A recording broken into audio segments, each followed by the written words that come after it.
Hello and welcome. This is the GameTime Gazette. This is your host, Isaiah Aneni. I thank you for joining in. It's made a great decision tuning into this podcast. We talk all sports and all types of fun. So without further ado, let's get ready and let's go. Alrighty, guys. Welcome back to the GameTime Gazette, your favorite sports podcast on the internet right now. I am your host, Isaiah Aneni. It is Friday. Everybody, thank God. How does the song go? Thank God it's Friday. I don't know. But yeah, thank God it's Friday. I know a lot of you probably winding down on your weeks. Probably been a long week. Been a fun week of sports, though. I mean, we've been covering every single step of March Madness, and it has been a wild ride. I've enjoyed it. We will be talking basketball on the pod today, so stick around if you do want to talk some basketball. Being a little bit, I did want to get to some racing talks before we started off on any March Madness news, information, anything like that. That's the first thing we're gonna check out and do. Hold on, I don't want to ruin the angle because I already had the angle set. Yeah, I'm just not gonna. But yeah, okay, we're all ready to go. All right, let's start with F1. So the drivers, the whole pit, the pit crews, the padlock, the whole teams. They're all in Australia today, and they were just. I believe free practice 2 finished a few hours ago. Obviously, Australia time zone different than they're on the other side of the world. So they are literally a half a day ahead, or we're a half a day ahead, whatever it is. Different time zones. So they've already gone through FP1, FP2, and FP1.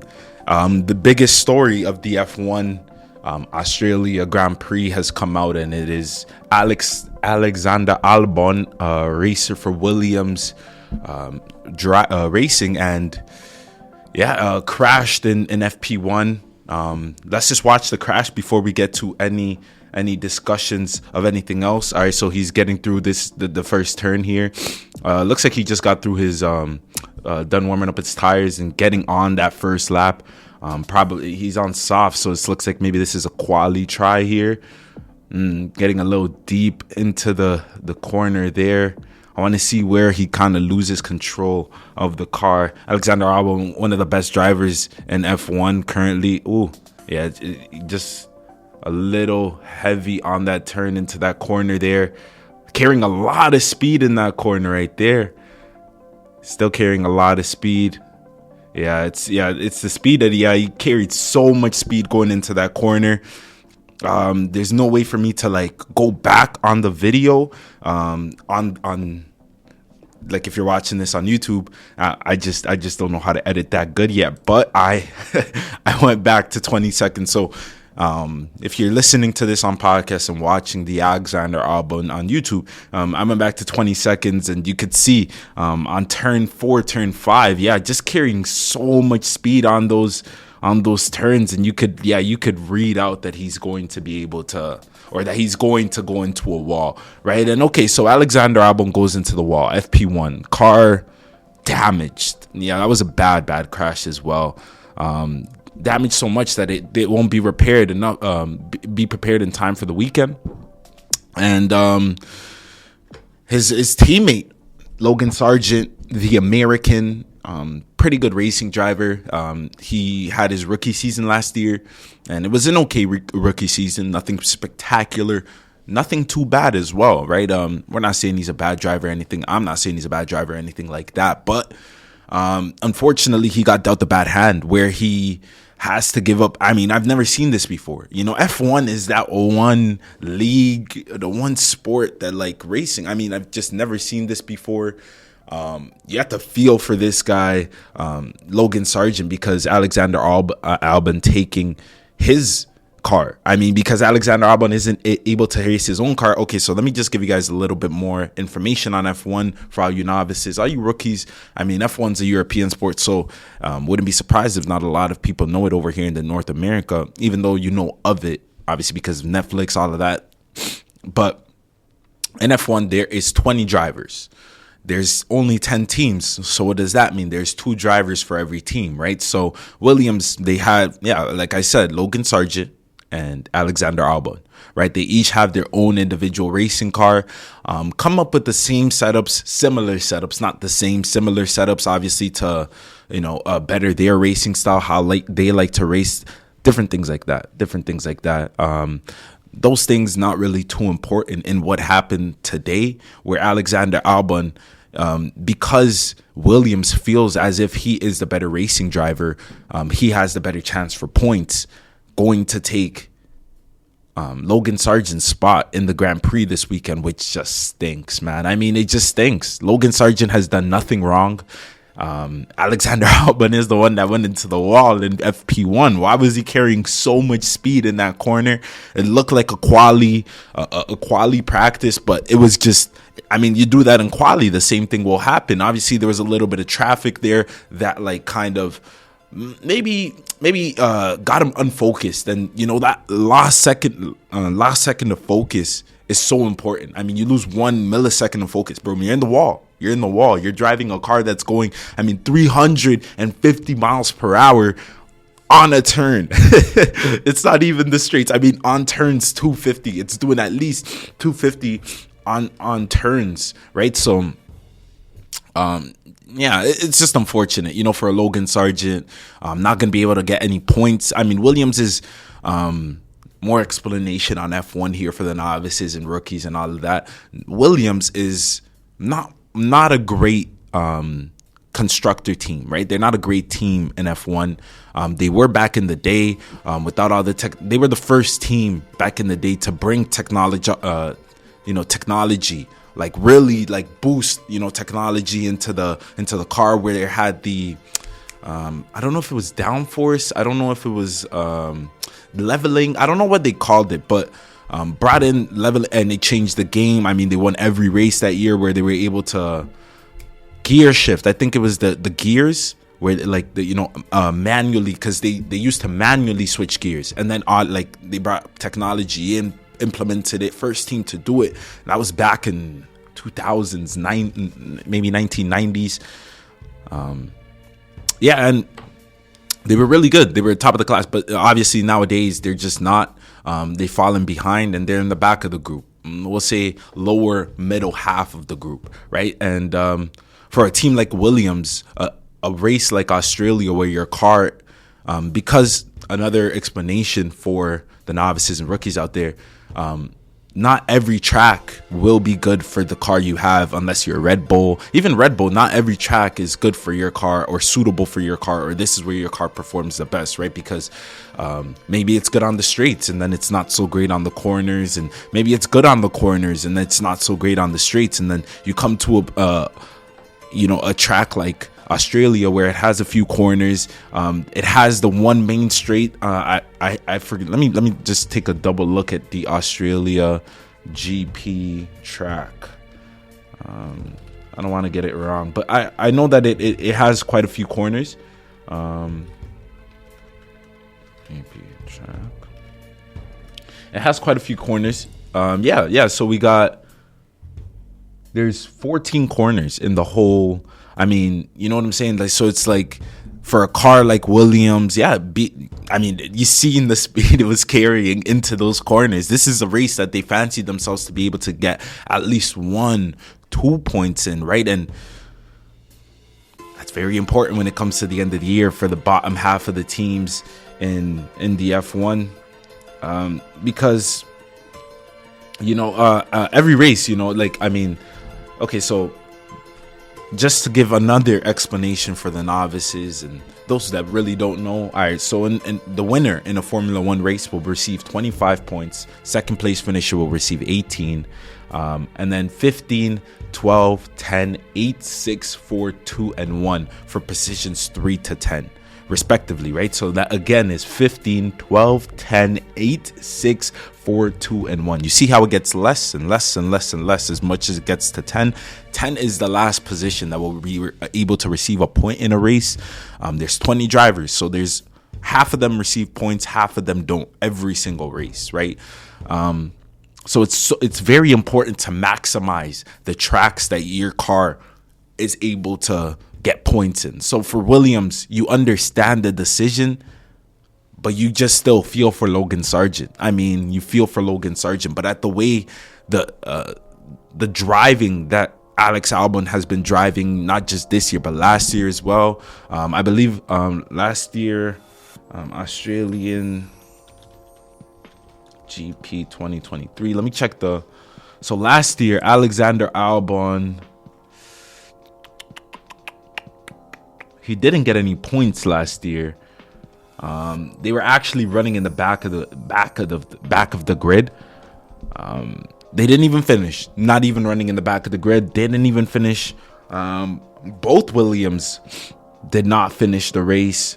Wow. So, obviously for Williams last year, they're trying to get a much better result than they did this year. It's interesting, though. I mean, Alex Albon went into the walls. Last year, he went into the walls. Interesting.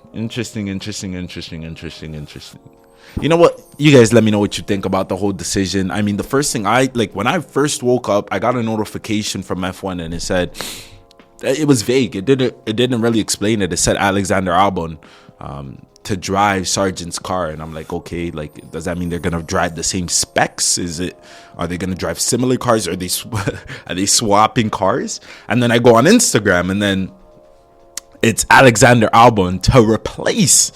That's a little bit more clarification, to replace Logan Sargeant, which was shocking news. End of the day, Williams made the decision. They feel like Alexander Albon is the better driver.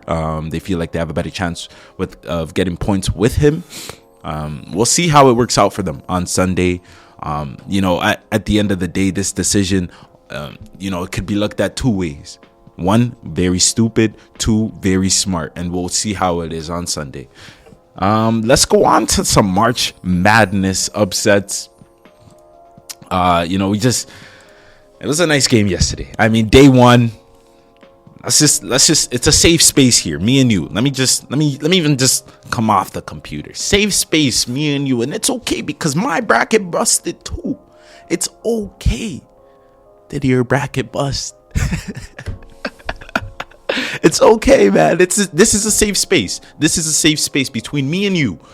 I know your bracket busted because there's only I seen the graphic this morning. 0.0000. Another one.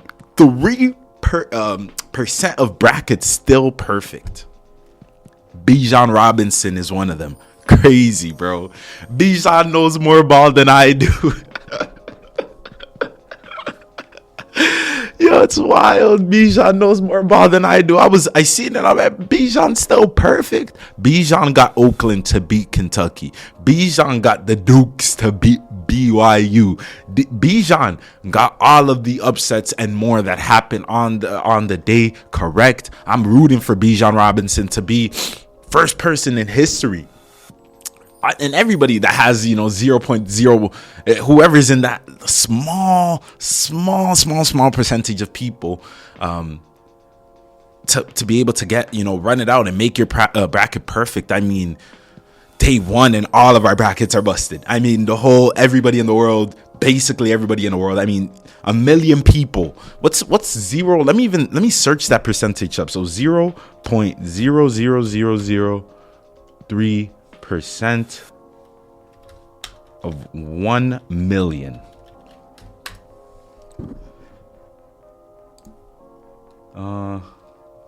And people, I don't know how to ask the question.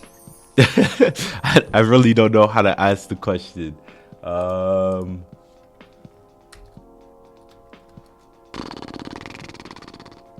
It's only okay.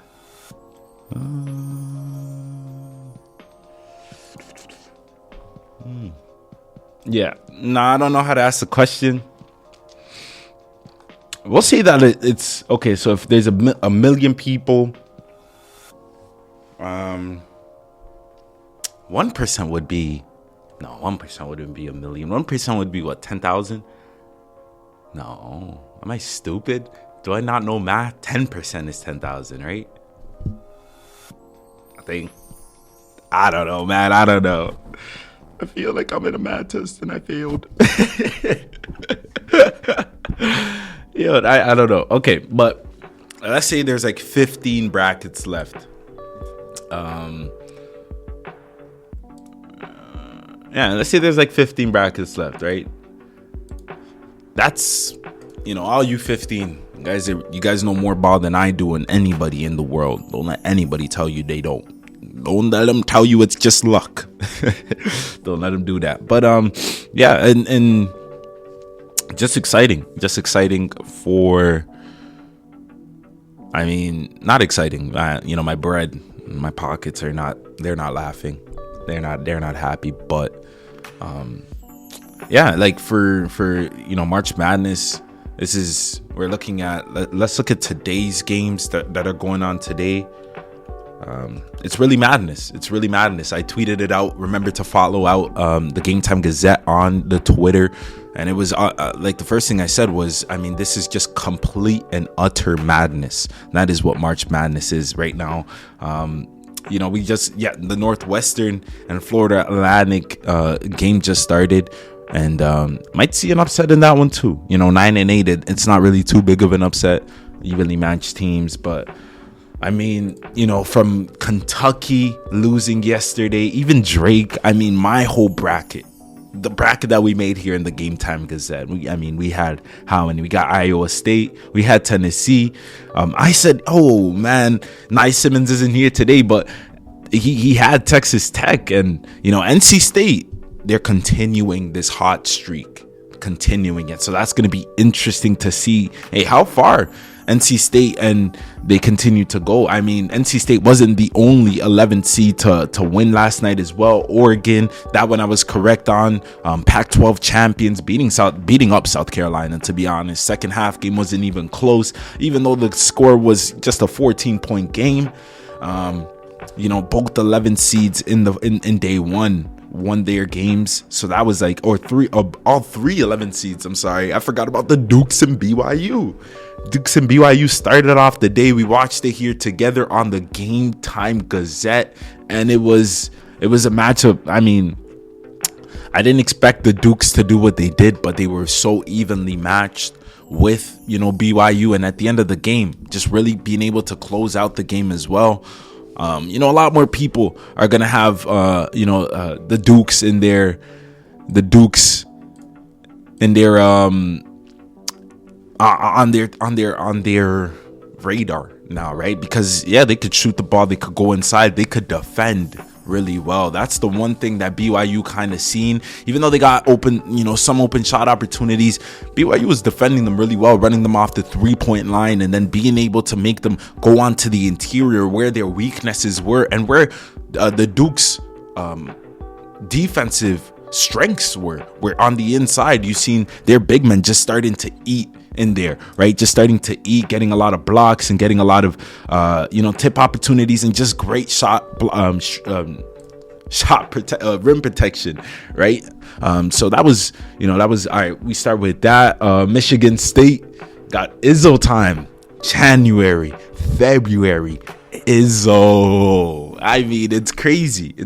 They slapped up Mississippi State. They're versing UNC on tomorrow, Saturday. But I don't know. A lot of people are saying this is the end of the Izzo run. But let me lay it out to you. What is more madness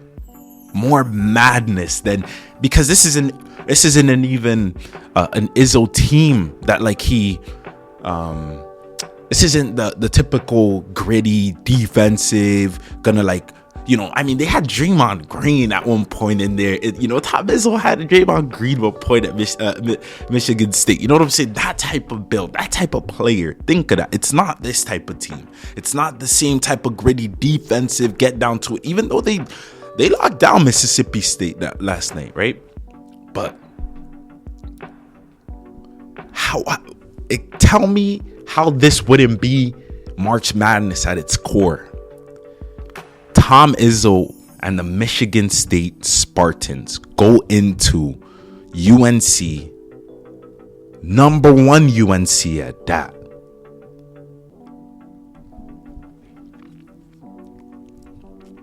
and Tom Izzo does the impossible. Because we know NC State, UNC, sorry, not NC State, thinking about this, the final of the ACC final, but no, we know UNC has that interior, the interior presence, man. That's their bread and butter. We seen them slap up Wagner yesterday. Almost a 30-piece. They're rolling right now. And that's why it would be madness. That is why it would be crazy. And it's possible, too. You're talking about a coach in Tom Izzo that has 17 wins as the lower seed. He can make it 18 on Saturday. And now I'm not telling you to bet money on this, but I'm telling you, when this happens, don't say the GameTime Gazette and Isaiah and Nenny didn't tell you. Don't tell me I didn't tell you, because I told you guys. And I am predicting it. Tom Izzo and Michigan State are going to win tomorrow in UNC. They're going to do it. They're going to knock off the number 1 seed in UNC. And they're going to show people that, Tom Izzo ain't no one to play with. It's going to be one of them. I think that's going to be the Cinderella run, mini Cinderella run. Because, it's possible for them to get these type of wins. I at least think they're going to keep it close. If I'm going to be honest and I'm not trolling no more, I at least think they're going to keep it close. I'm interested to see what the spread is. Let me check it out. Let me check it out for you guys here while I'm here. I don't know. No spread out yet, I guess. No spread out yet, I guess. But that's one that I'm going to say, watch out for Michigan State Spartans. Okay, so let's talk about a little bit more about the upsets. Where are we going to start? We talked about the Dukes. Oregon's not an upset to us because you watch the GameTime Gazette. We picked Oregon to move on. Man, you guys could guess the next game. Never Adder. Never should have Adder. Never should have Adder. That's what we should. Nevada. That's their name. Never should have Adder. Never should have added it.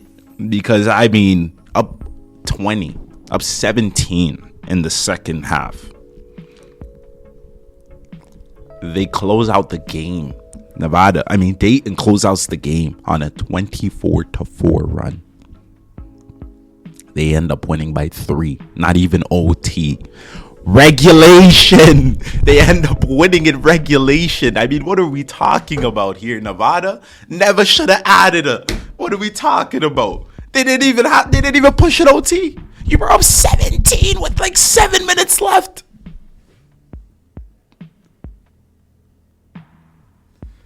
That was my reaction right there. I didn't believe it. I was playing basketball. I sat down, and as soon as I seen my phone, I didn't believe it. It was unbelievable. It was atrociously unbelievable.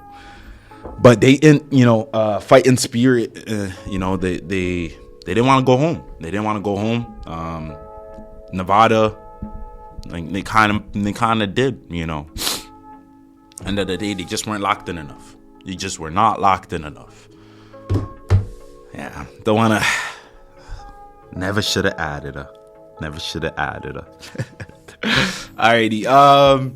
We got Oakland against Kentucky. That was the first big upset of the day. Happened late into the day, but it was the first big upset of the day. Seeing Oakland and, I guess he's the new internet star. He's on his 15 minutes of fame right now for sure. And we talk about, prospects, NBA prospects being made here in March Madness. Day one. It only took 1 day. We got Jack Gohickey. Man only shoots the 3 ball. Hey, Raptors, if you were watching, hey, Masai, Bobby Webster, Jack Gohickey. He's a shooter. I want him undrafted. I want him. I want him second round pick. We got it. We got the capital. I want him. Man went 10 for 20 from 3 last night. All year, all he does is shoot threes. All year. He has less than 20 2-point shot attempts all year long. And he has like 300 plus 3-point shot attempts. I don't know the exact numbers, but it's around that range. And I mean, he brought it on last night to help the Oakland Golden Grizzlies beat the Kentucky Wildcats. Kentucky, to be honest, you just always feel like, the teams that have these NBA prospects, honestly, because I don't want to say that they're not locked in for it, that they just don't care about it, because obviously they care about it. Obviously they'd want to go and win it, like AD did and stuff. I believe AD won the national title, but obviously they'd want to go win it, man. Not that they don't want to go win it, but just not as locked in as Oakland. Not as bad as Oakland wants to win it, because obviously Rob Dillon, man, they have 4 or 5, this year, they have 4, they have at least 2 players. Well, let me just break it down even easier. They have 2 players this year going in the top 15 in the NBA draft. Next year, they'll have another one. They have 3 players in this year that, if they do go draft eligible, this and that, all of them will get picked up in the first round. It's those things for them, the Reed Shepherd. Reed Shepherd had a horrible game. Probably his worst game of the year. 3 points, 26 minutes, 4 assists. He made 1 3. But he's going to be a top 10 pick in the NBA. And he's still going to be a good player. Still going to be a great role player, I think. Raptors are looking at him, but he's still going to be a great role player. And I just, you just see that they just don't want it enough still. Because it's easy for the mind to creep in other things, even when you don't want it to. And obviously, man, Oakland was locked in. Bro, they didn't even feel like you had Jack Dohickey saying, "We ain't no Cinderella." You had the head coach, who's head coach? Who's head coach for the Oakland Grizzlies? Wow, can't get the head coach's name out here now. Cool. But you had head coach come out and say, we're not surprised. They showed the post game of, their locker room. All man's very, very calm. Hey, bro, next one. We got to go on to the next one and show up. Job's not done. It ain't done yet. And ever since, whew, they got a good one. Still, March Madness is the best time of the year. This is the best time of the year. Oakland, NC State. They got a favorable matchup. NC State is hot, but NC State is, NC State is just as hot as Oakland is. Well, NC State is a little hotter than Oakland is. Winning the ACC and the way they did it, one of the best championship conference runs of all time, right? But Oakland just beat Kentucky. The blue blood, bruv. It's gonna be a good one. I don't wanna say too much because, man, I've asked Bijan, you know what I'm saying? Because hey, man, my bracket breaking. Honestly, it doesn't deter me too much, obviously, from giving you picks and all that. I'm still gonna give you some picks for today. Because Samford covered. We were talking here last night yesterday on the podcast about how Samford are them dudes too. So Samford covered. Samford did their job. So I ain't gonna stop analyzing. And it's March Madness. Everybody got it wrong. You know what I'm saying? End of the day, we're still gonna be out here, GameTime Gazette, and giving you guys the best, angles on everything. Not just, this is who you should pick. Just angles, and then you guys make the decision at the end of the day, to be honest. Who you feel in your gut. But today at 1:45, the one team that I felt would be the best Cinderella team this year, UAB is going to be playing. Let's see how much I know ball. I'm not going to lie to you. I'm not going to ride all of this and say, hey, man, if I get it wrong, I don't know ball, because this is March Madness. But I'm not going to lie to you. I am a little bit more wary after what happened yesterday and, only getting 2-3 picks correct. Drake even lost. I don't even know. So I'm wary. I'm a little wary, but trusting in my gut. I'm trusting in my gut. So we'll be back here on Monday, talking through it all, doing everything that just went on this weekend in sports. Gonna get UFC Fight Night tomorrow. Don't know who's fighting. Let me check it out. For UFC Fight Night, I just usually turn on the TV and see who it is. Oh, you got Rose Namajunas against Amanda Ribas. Rose Namajunas, one of the fan favorites in the MMA. That's gonna be a good fight. It's gonna be a good fight. Carl Williams, Justin Tafa, obviously up and comers, right? Trying to get into some main cards. So UFC is gonna be fun. Anything fun happens there. Anything boom boom boom blast happens there. I watch, so I'll let you guys know. Anything happens in F1. Unfortunately, I watch, so I let you guys know. Anything happens in the league, NBA, NFL, March Madness, I'm watching everything. Hopefully you are too, as you are listening to me. And if you got to this point in the podcast, video, wherever you're listening or watching from, I ask you to leave a review. I ask you to leave a like, please, just because I want to know how I can improve, be better for you guys. And I want to know what I'm doing right too, I don't know. I just want to hear some feedback. Maybe just tell me what you think about the picks, or give me your picks down below. Just write a comment for the fun of it, to be honest. And I really appreciate it. I honestly really do. I appreciate you guys listening every day. I thank God, it's honestly not even doing this for money. I just love sports, bro. And I talk 30, 40 minutes by myself, not even two other people, by myself about these sports. So I just come on here, I ramble. Thank you for giving me the opportunity to do that. If I didn't see any views at all, I'd be very discouraged. But hey, man, even one view, I'm thankful for whoever you are. My one listener and my one viewer. You're actually the reason that I keep going. You're the reason that I'm continuing this on. And I thank you so much. God will bless you for real, as you've blessed me with your presence and just your time. And yeah. I feel like that's a very happy way to end this week. Yeah. You guys have a great weekend. I'll see you guys back on Monday. It's been your host, Isaiah Aneni, and this has been the GameTime Gazette. As always, peace.